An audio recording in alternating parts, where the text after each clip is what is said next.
ఈరోజు 10th క్లాస్లోపు first lesson అయిన భారతదేశ భౌగోళిక స్వరూపాల టాపిక్ చూస్తున్నాము. దాంట్లో కంటిన్యూషన్ క్లాసు ఈరోజు గంగా సింధు మైదానం గురించి చెప్పుకుంటున్నాము.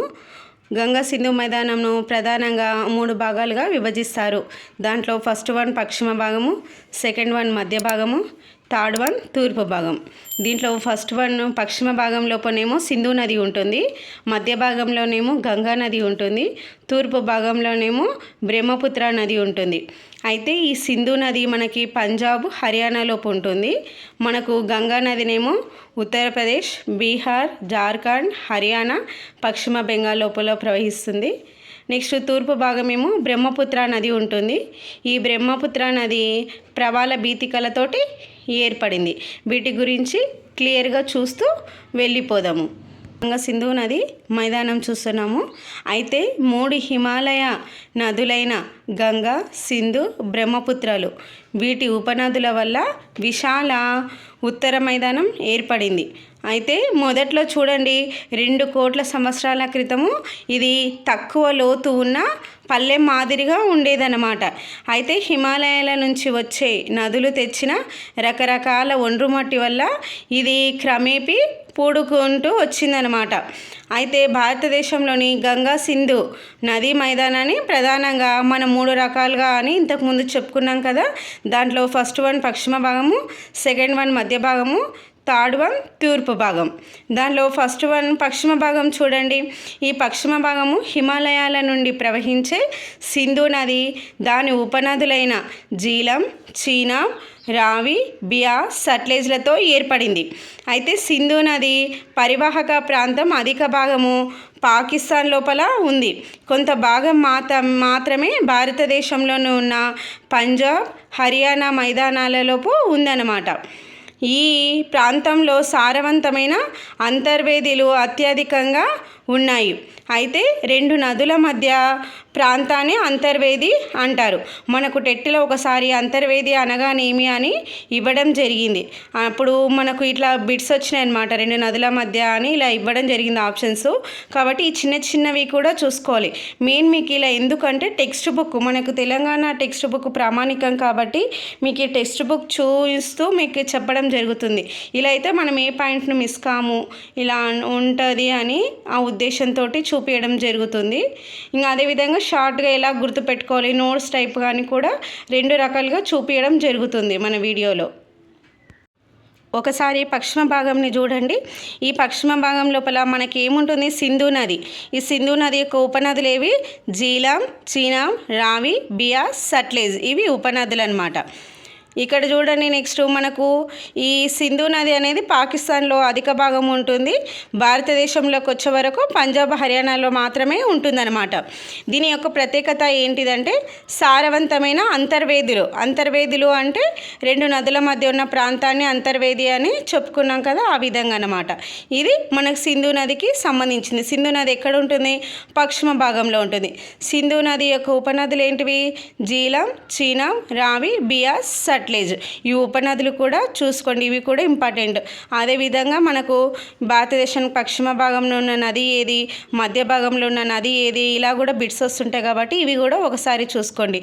ఇవి మనకు టెట్ అండ్ డిఎస్సికే కాకుండా గ్రూప్స్కి, అదేవిధంగా ఈ రైల్వే జాబ్లో కూడా ప్రతి కాంపిటేటివ్ ఎగ్జామ్లో కూడా మనకు సోషల్ యూజ్ అవుతుంది కాబట్టి జాగ్రఫీ కింద ఇవి కూడా చాలా ఇంపార్టెంట్ నదులకు సంబంధించింది.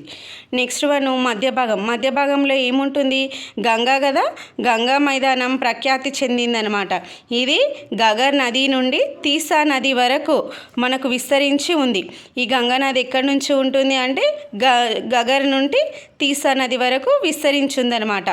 ఈ భాగం ప్రధానంగా ఉత్తరప్రదేశ్, బీహార్ రాష్ట్రాలలోనూ, కొంత హర్యానా, జార్ఖండ్, పశ్చిమ బెంగాల్ రాష్ట్రాలలోనూ ఉందన్నమాట.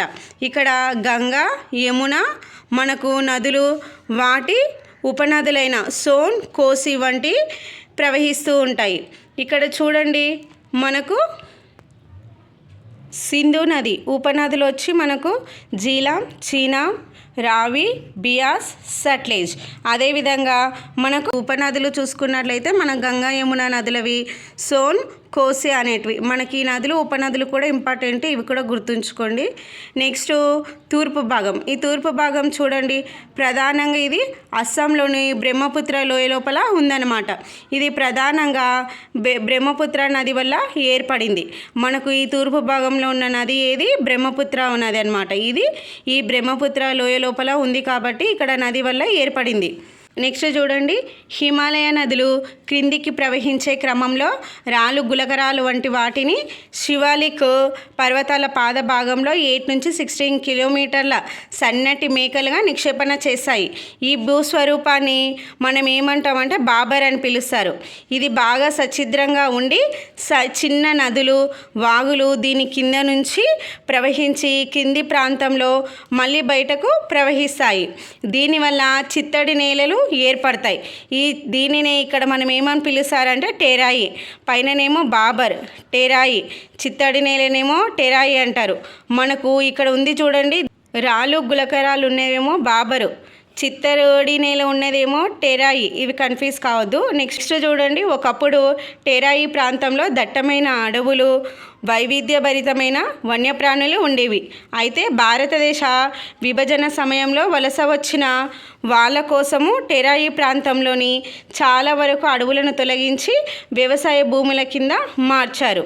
టెరాయి ప్రాంతానికి దక్షిణ భాగంలోని మెత్తటి ఒండ్రు మట్టితో కూడిన ప్రాంతాలు ఏర్పడతాయన్నమాట. ఇది మనకు గంగా సింధు నది మైదానం గురించి. ఇలా ఉన్నదానిని మనము ఒక రఫ్గా నోట్స్గా చూసుకుంటే ఎలా షార్ట్గా ఉంటుంది అనేది ఓసారి ఎక్స్ప్లెనేషన్ చూసుకుందాము నోట్స్ లాగా. ఒకసారి గంగా సింధు మైదానం గురించి రివిజన్ చూడండి. గంగా సింధు నది మైదానం తిరిగి 3 రకాలు ఉంటుంది. ఒకటి పశ్చిమ భాగము, మధ్య భాగము, తూర్పు భాగము. ఈ పశ్చిమ భాగంలోనూ ఉన్న నది ఏది? సింధు నది. ఈ సింధు నది యొక్క ఉపనదులు ఏవి? జీలం, చినాబ్, రావి, బియాస్, సట్లెజ్. ఈ సింధు నది అనేది ఎక్కువ భాగము పాకిస్తాన్ లోపల ఉంటుంది. మనకు భారతదేశంలో ఎక్కడ ఉంటుంది అంటే పంజాబ్, హర్యానా లోపు ఉంటుంది. అయితే దీని సింధు నది యొక్క ప్రత్యేకత ఏంది అంటే ఇది సారవంతమైన అంతర్వేదీలు ఉంటాయి. అంతర్వేది అంటే 2 నదుల మధ్య ప్రాంతాన్ని అంతర్వేది అని పిలుస్తారు. నెక్స్ట్ మధ్య భాగంలో గంగా నది ఉంటుంది కదా. ఈ గంగా యమున నదుల యొక్క ఉపనదులు ఏవి అంటే సోన్, కోసి అనేటివి ఉన్నాయి మన బుక్లో. ఎక్స్ట్రా చూసుకుంటే గగర్, తీసా అని కూడా ఉంటాయి. అయితే ఇది చూడండి, ఇది మనకు గంగా నది ఎక్కడి నుంచి అంటే గగర్ నుండి తీసా నది వరకు విస్తరించి ఉంటుంది. ఇది ప్రధానంగా చూసుకుంటే మనకు ఉత్తరప్రదేశ్ లోపల, బీహార్ లోపల ఉంటుంది. మరికొంత భాగం హర్యానా లోపు, జార్ఖండ్ లోపు, పశ్చిమ బెంగాల్ లోపు రావడం జరుగుతుంది. దీని యొక్క ప్రత్యేకత చూసుకుంటే ఇది గంగా మైదానంగా ప్రఖ్యాతిగాంచింది. ఇది గంగా నది. నెక్స్ట్ బ్రహ్మపుత్ర తూర్పు భాగం లోపల బ్రహ్మపుత్ర నది కదా. ఈ నది బ్రహ్మపుత్ర ఎక్కడ ఉంటుంది అంటే అస్సాంలోని బ్రహ్మపుత్ర లోయ లోపల ఉందన్నమాట. దీని యొక్క ప్రత్యేకత ఏంది అని చూసుకుంటే బ్రహ్మపుత్ర వల్ల ఇది ఏర్పడింది. ఇది తూర్పు భాగం. ఇది గంగా సింధు మైదానాల యొక్క భాగాలు. నెక్స్ట్ చూడండి, నెక్స్ట్ గంగా సింధు మైదానం ఉపరితల స్వరూపాలు చూసుకున్నట్లయితే మనం బాబర్ ఏమో ఇది శివాలిక్ పాదాల వద్ద మనకి 8 నుంచి 16 కిలోమీటర్ ప్రాంతంలోని రాళ్ళు, గులకరాలతోటి కూడిన సచిద్ర మండలము బాబర్. ఈ బాబర్ని మనము వాటి ప్రత్యేకత ఏంటంటే సచిద్రంగా ఉండి చిన్న నదులు, వాగులు దీని నుండి ప్రవహిస్తాయి. మనకి బాబర్ అనగానే మనకేం గుర్తుకు రావాలి? రాళ్ళు, గులకరాలు అనేటివి గుర్తుకు రావాలి. నెక్స్ట్ టెరాయి అంటే ఇది చిత్తడి నేలతోటి కూడినది టెరాయి. దీని ప్రత్యేకత ఏంటిది అంటే ఒకప్పుడు దట్టమైన అడవులు, విపరీతభరితమైన వన్యప్రాణులు ఉండేవి.